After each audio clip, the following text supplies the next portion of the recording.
Syracuse has beaten UConn 5 consecutive times, but this might be UConn's best chance at an upset.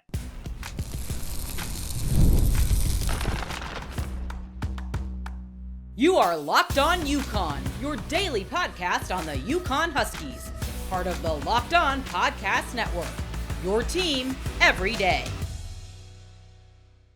Hello, everyone, and welcome into this Locked On crossover edition. I'm Jackson Holzer, the host of Locked On Syracuse, joined by the host of Locked On UConn Huskies, new to the network, Mike Manansky. Welcome to the awesome Locked On Podcast Network. And on today's show, we're giving our game predictions for Syracuse and UConn this Saturday at noon Eastern inside the JMA Wireless Dome. We're also going to learn about Syracuse. We're also going to learn about the UConn Huskies in this one from our experts. All that and more here on today's edition of Locked On Syracuse and Locked On UConn. Now, before we get into everything, this episode is brought to you by Mazda. Just like there's more to every player, more dedication, more attention to detail, there's more to a Mazda vehicle. Stay tuned later in the episode for highlights in this week's Moving the Game Forward. Mazda, move and be moved. Mike, thank you so much for taking the time today for this crossover edition here. Let's go over UConn, shall we? Because Jim Mora, he takes over in 2022, and UConn at that point, forgive me, they were a mess of a football program. How would you assess the job that Jim Mora has done so far? Yeah, Jackson, thank you for doing this, man. This is a big spot for UConn on Saturday there at Syracuse. And Jim Mora has done a very good job. He inherited a program that was sort of wondering where it would go next. Could they make the next step with NIL money looming? A basketball program that's an absolute powerhouse on the men's and women's side. How is the football going to sort of catch up to the basketball? Could they be on equal footing? They're not there yet, but he's established, I would say, sort of a real legitimacy with this program, recruiting-wise, transfer portal, has gotten some NIL money involved. He's not, winning big-time bowl games yet. It was a good bowl win at Fenway against the new Bill Belichick, old Bill Belichick team, North Carolina, whichever you want to call it. But he's done a really good job, and he has made this a very respectable team pretty quickly there in East Hartford. UConn has made a bowl in 2 of his first 3 seasons since taking over in 2022. Syracuse fans know by now UConn's top wide receiver, Skyler Bell, potential future NFL player. By the way, folks, the NFL starts tonight. That's right, ladies and gentlemen. But we're talking about college football here. Skyler Bell, we all know about him. He's great. He's fantastic. And he was phenomenal against Syracuse last year. But who else on the outside for you do you think needs to step up for UConn? Yeah, and Skyler Bell's interesting, Jackson. He sort of ties into Jim Mora Jr. He had a great year, transferred from Wisconsin, played at a high level, entered the transfer portal. Jim Mora said Michigan came calling with $500,000 of NIL money, and he stayed. So that's an example of what Jim Mora has done for this program, what the NIL program has done for UConn. I don't think it's the guys on the outside. I really do think if they are able to bottle up Skyler Bell, it's about the running backs in the backfield. It's going to be about Cam Edwards. It'll be out Mel Brown. And I think if most people from the outside would tell you that if they had their way, they'd run a lot of read option and run the ball with those guys. Edward able to bounce to the outside. Mel Brown, nice change of pace.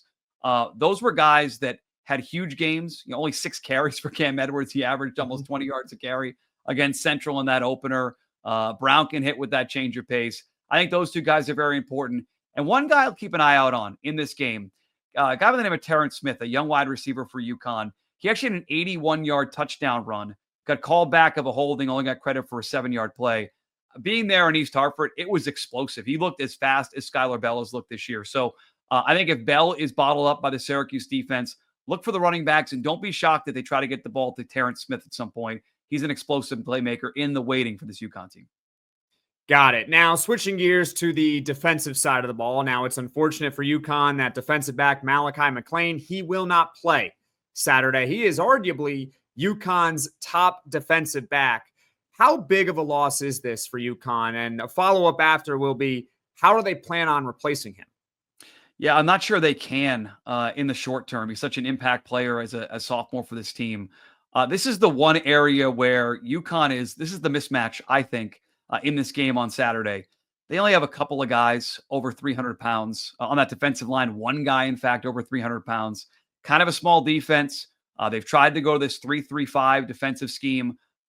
They got pushed around a little bit even by Central last week. They missed some tackles last week against Central. And I do think that in the middle, Tyquan King is the guy who you're going to notice stand out. He had 8 tackles last week. Sort of flies around the middle of that defense, a key for what they want to do. Tackling is going to be so big. And McLean being out makes so many plays back there. I'll be curious to see if Syracuse is able to exploit that because he's such an impact player for them. And defensively, that is the question for this team. Only 2 returning starters, right? So they were good a year ago, always been kind of a defensive run-the-ball team.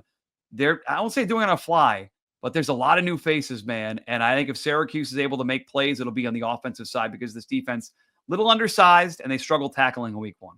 I think what helps UConn a little bit is that this is not week 1 for them. You get to get all the kinks out in week 1 against Central Connecticut. You get your free win against an FCS opponent. You get to feel good about yourselves. You get to build that continuity. So if there's any miscommunication, Syracuse also had some missed tackles against Tennessee last week. So that's something that they're going to look to correct as well. But still, big loss with no Malachi McLean in this one. Mike, is there anything else you'd like to add about the UConn Huskies trying to pull off an upset here against Syracuse? Yeah, I want to get your take on this coming up in a few minutes, but this is like, I wonder if Syracuse fans recognize that that's a huge game for UConn. Like coming off that bowl win a year ago, there is legit buzz. You mentioned that week 1 game against Central. There were 37,000 plus in East Hartford to watch that game. If you take out the power conferences, the Big 4, the number 1 attended game in college football in week 1 was in East Hartford, Connecticut, at the old airfield there at the Rent. Like the fans had bought in. There's a buzz for this offense. They put up 638 yards. That was a school record in week 1. And you're starting to hear the buzz of how many games they win in a row. Can they get to 6-0 against Boston College? Can they make a high-level bowl game? Like this is going to go a long way to deciding just how high the trajectory is for UConn football. I got to admit, I did not expect to feel this sort of buzz heading into week 2, but the way they played in week 1, the offensive yards they put up, this is a big game for UConn. I don't know if it's a big game for Syracuse, and we'll talk about that coming up, but like no going in, this team's got some buzz in East Hartford, and I think people are amped to see what happens at noon in upstate New York. I can absolutely see it being a big game for UConn. I've been talking about that all week and how UConn, it feels like for the first time in quite a while, legitimately believes that they can beat Syracuse. And the odds makers are saying it too. 6.5 point favorite at home.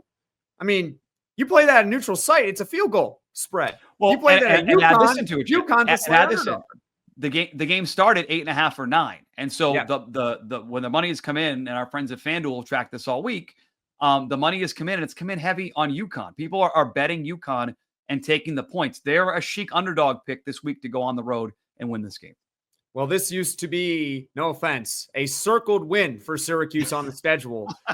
Not anymore. Not anymore. I think Syracuse definitely has to be on its A game in order to knock off a very confident UConn Huskies team. Now, coming up, we'll learn a little bit about Syracuse. So stick with us here on this Locked On crossover edition, Locked On Syracuse and Locked On UConn. Hey, Locked On Syracuse and Locked On UConn fans, are you still paying full price for gas? Stop leaving money behind. Get real cash back every time you fill up with the free Upside app. Simply download the free Upside app in the App Store or Google Play right now and start earning cash at the pump today. Use my limited time promo code FOOTBALL and get an extra 25 cents back per gallon on your first fill up. You could make up to $300 a year just from buying the gas you already needed. At first, I thought it was too good to be true, but it's totally legit. Real people are getting paid just to make their daily commutes. And you can too. Plus, you can cash out anytime to your bank account, PayPal, or an e-gift card for Amazon and other brands. Don't let this offer drive on by. Download the free Upside app now by using my limited time code FOOTBALL for a limited time 25 cent per gallon bonus. That's promo code FOOTBALL. Offers vary by user and location. Go to upside.com for terms and conditions. This is Mazda's Moving the Game Forward, brought to you by those who believe it's not just about playing the game, it's about redefining it, because these moments do more than win. They push what's possible. They remind us to go that extra yard, shift into that extra gear, and keep moving the game forward. For Syracuse, how about Yassine Willis with 3 touchdowns against the Tennessee Volunteers in week 1? Quite an opening start for Yassine Willis, the true sophomore running back. And how about UConn with that throttling over Central Connecticut? Skyler Bell was terrific. 4 catches, 135 yards, and 2 scores. When you follow what moves you, the unexpected is only the beginning. And just like there's more to every highlight, there's more to a Mazda vehicle. Mazda, move and be moved. Crossover edition. Locked on UConn, Locked on Syracuse. Mike Manansky, Jackson Holzer, counting down to UConn and Syracuse. It's not a big basketball game. It is a big football game, certainly for the UConn Huskies. We'll find out how big of a game it is for the Syracuse team. Jackson, I want to start with the Syracuse offense and what you saw in week 1. Wholesale changes in the backfield at the quarterback position. I know defensively it was a struggle, but how about the offense in week 1 for Syracuse? What are they trying to do week 2 against UConn? What's their goal against this Connecticut defense? Same old, same old. They're going to come out throwing just like they usually do. Now, Fran Brown, the head coach, he did mention how he wants to get Yassine Willis more involved as well, and he gave him 23 carries in the season opener. But I imagine against a UConn secondary that's not going to be with their top defensive back in Malachi McLean, Syracuse might throw this ball 40 to 50 times with Steve Angeli. Wow. And I would not be surprised if Syracuse put up a lot of points. Yes, they had a lot of guys leave in the offseason. A lot of talent goes on in the NFL, which is pretty rare for Syracuse football in recent days to have that many players that looks into the NFL. Sure. But at least in week 1 against a very tough Tennessee defense, the offense was a bright spot. It was a positive. They put up 4 touchdowns against them. 4. And I didn't think going into the game they were going to put up 4 touchdowns, but they did. Steve Angeli, for the most part, he looks solid. I think the numbers kind of do him dirty a little bit because at times his receivers recovered. You're going up against Tennessee. That's just what happens. You have to force a few balls in there, and it leads to incompletions. But overall, this is a very well-balanced Syracuse offense. And this UConn defense is going to be, I think, a little different than Central Connecticut on Saturday. Yeah, Joe Fagnano, the quarterback, the 7th-year quarterback for UConn, played at Maine, now in his 7th year of eligibility at UConn. I'm going to call him a game manager, Jackson, but it's a read option look. Don't make mistakes. Get the ball to your skill players. When you watch Steve Angeli at that quarterback position there in Syracuse, break down his game, and you said throwing 50 times. Are we talking about a guy, people have not seen him on the run? Is he a pocket passer? What do we expect to see on Saturday? Well, I wouldn't sit here and call him Lamar Jackson. He's got a little bit of legs to him, but for the most part, I wouldn't say he's a statue, but how about somewhere in between, right? He can move, but that's not necessarily the best part about his game. What Syracuse is interesting at is this. They love to throw the ball, but they also are incredible with time of possession. And that includes in week 1 against Tennessee. Ever since Jeff Nixon has taken over as the offensive coordinator of Syracuse, they throw the ball a ton, and they somehow lead in time of possession seemingly every week. The big reason for that is they love to utilize a short passing game. You're going to see a lot of screens, bubble screens. You're going to see guys leak out in the flat, and you're going to be wondering why there's no one within 5 to 10 yards of him. Syracuse hit that play a number of times against Tennessee. It did get burned at one point with an interception by Steve Angeli. But for the most part, it's a short to intermediate passing game. Steve Angeli is going to be trying to make a lot of his decisions pre-snap. A lot of it is predetermined. You know where you're going with the football. So if you're UConn, it's about figuring out what his first read is going to be pre-snap. Now, Jeff Nixon, to his credit, he does a great job of kind of disguising what's coming. It's very difficult to know precisely what Syracuse is going to do on any given play. So I would say for UConn, it's about just like how Steve Angeli is trying to figure out what his first read is going to be, because that's where he's likely going to go with the football. That's just how the offense is run. UConn, you got to try to force him to his second and third option. If you can do that, maybe, just maybe, you'll have a chance to kind of slow down this Syracuse offense a little bit. Yeah, it's interesting you talking about them coming out and throwing the football, Jackson, so much. Jim Mora said in his press availability this week when they went back and watched the Central tape, he called the defense for UConn disappointing. And having watched that game live, like, they got pushed around a little bit. They missed some tackles. I assumed you'd come on here and tell me that it was Yassine Willis and pound the football. Because what Jim Mora said was, if I watch this tape, I'm Syracuse coach, I'm going to run it against my UConn team. That's what I would do. And so you're saying they're going to pass. I'll be curious to see if they saw what Jim Mora saw on the tape, and he got 20-plus carries at Williston in week 1. If he's asked to be a workhorse again, is he that type of player?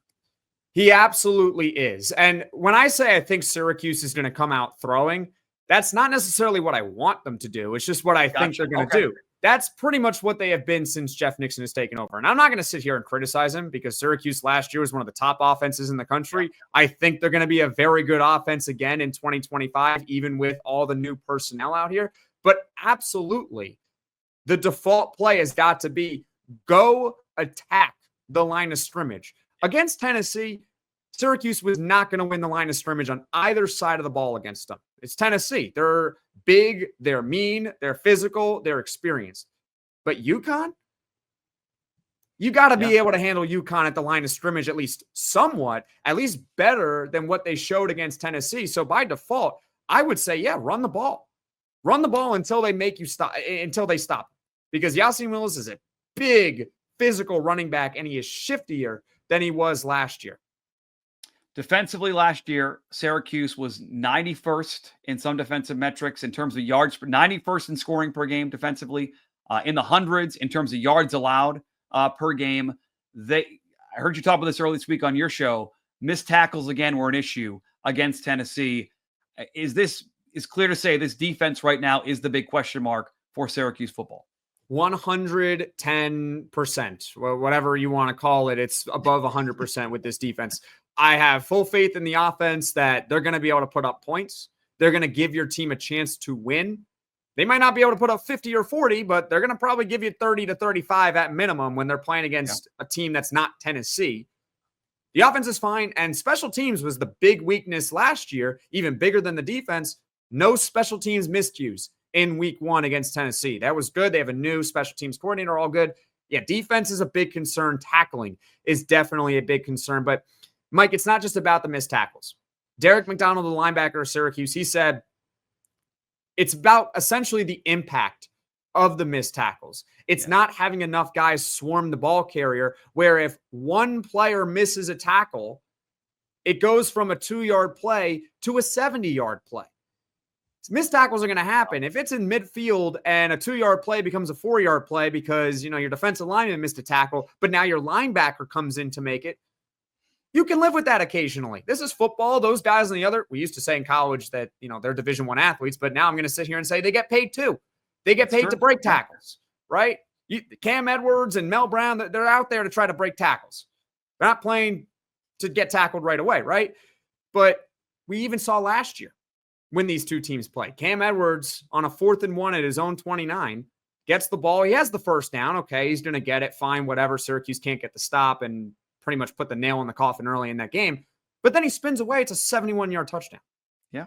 It just doesn't make any sense. So it's not just about the missed tackles that they have to clean up. It's the fact that how come when there's a missed tackle, it seems like every time it's a big play.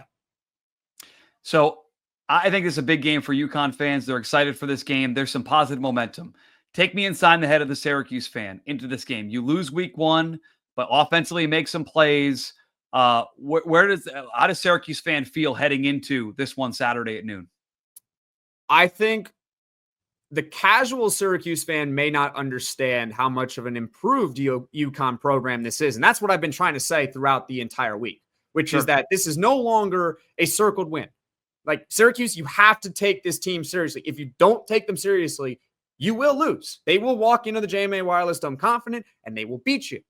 So we pretty much know by now that, this UConn team can actually win. As far as the stakes of this game for Syracuse, it's a must-win game if they want to make a bowl in 2025. They got a tough schedule coming up. They're going to play Clemson on the road. They're going to play SMU on the road. They're going to go at Miami. They're going to go at Notre Dame. Those are all going to be very difficult games to win. They're going to go at Georgia Tech. They're going to have ACC games at home as well. Their only gimme on the schedule is Colgate on Friday night after this. That's it.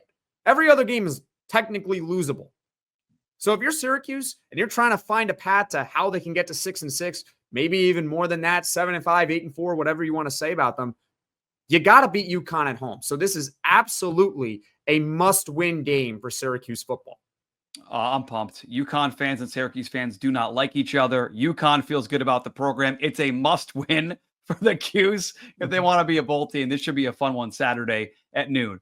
Let's come back here in a second in this crossover edition. Locked on UConn, Locked on Syracuse. Let's make some predictions that whether they're right or wrong, we get to make them on this show. We'll do it next. Thursday, football is here, almost the weekend.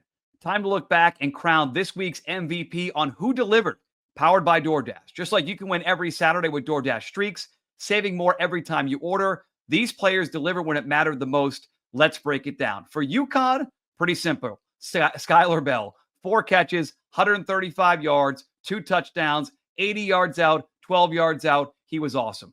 For Syracuse, Yassine Willis. You heard Jackson talk about him, right? Didn't win the game, but he carried the ball 20 times. He scored 3 touchdowns. When the pressure was on, these guys came through. No hesitation, no delay. If you've been watching week after week, performance not a fluke for Skyler Bell, and certainly looks like Yassine Willis, a player to watch for Syracuse.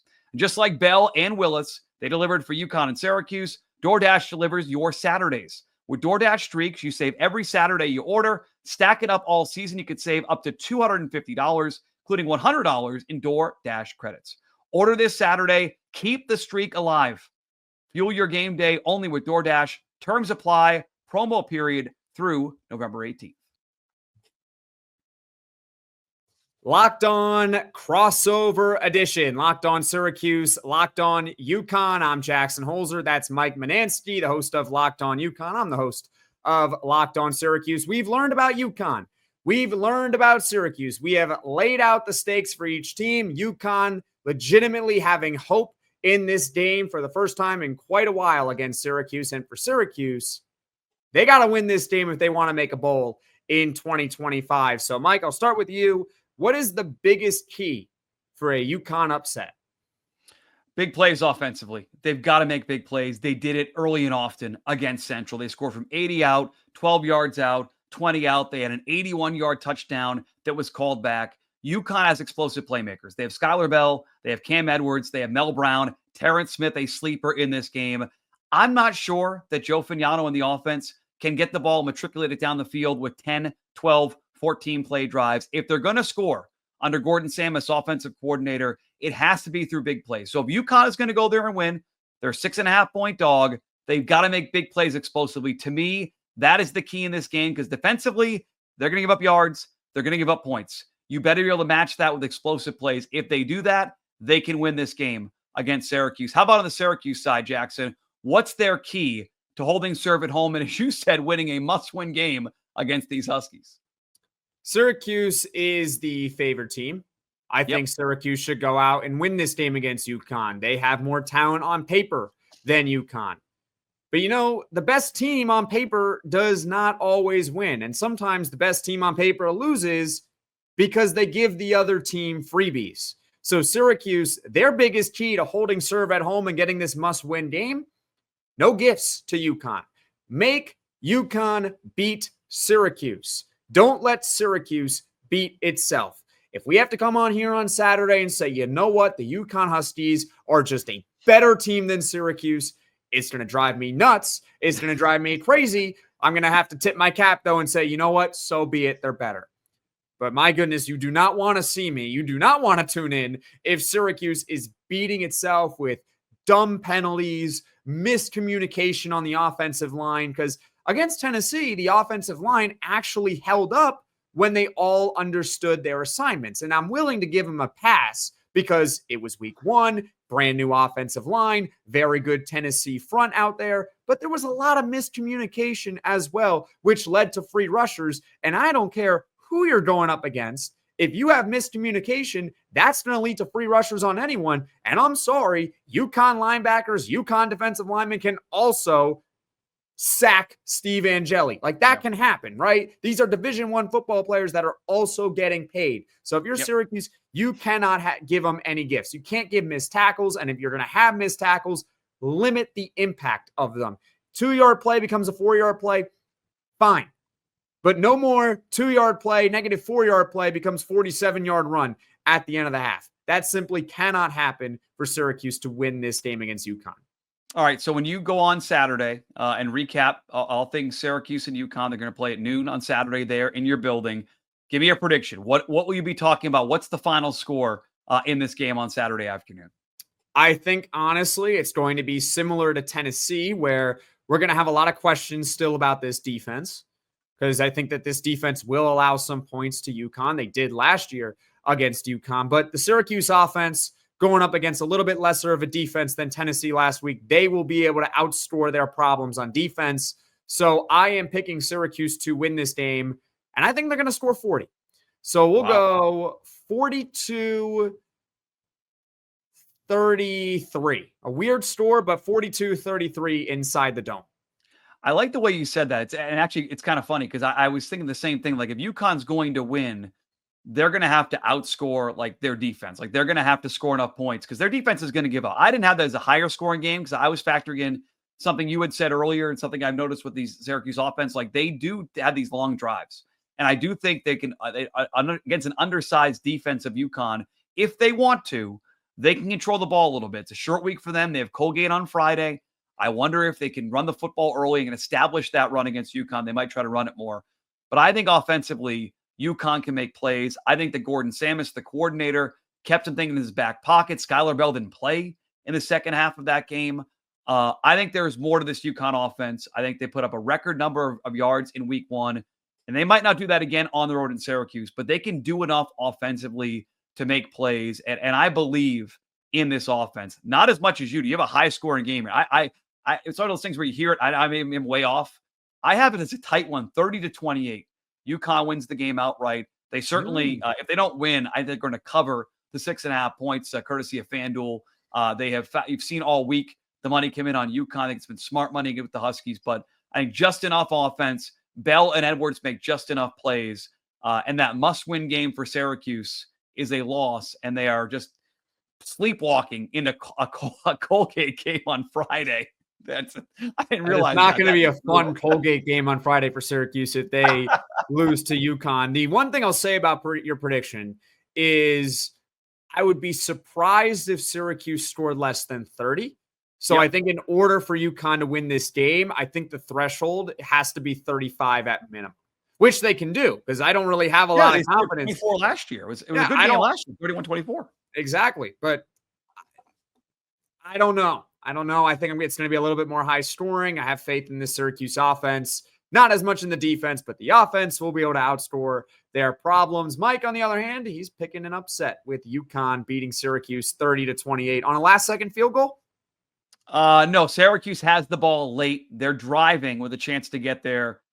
They get some bad turnover, clock runs out. But Syracuse has a chance to win, and they can't get it done. And UConn holds on in the end. See, you had me, but all you had to say is miss field goal because field goal kicking is definitely a concern for Syracuse. But we did not get to see that in week one against Tennessee. But anyways, that's Mike Manansky, the host of Locked On UConn. I'm the host of Locked On Syracuse, Jackson Holzer. Thank you all so much for tuning into this Locked On crossover edition. And hey, since you've already made it this far in the podcast and you want to show your support, please feel free, hit that like button, hit that subscribe button. Helps both these channels grow to reach all our awesome fan bases. Even though these two fan bases, let's face it, we don't really like each other very much. But you know what? Show some love, show some support. And everyone, it's going to be a great game on Saturday.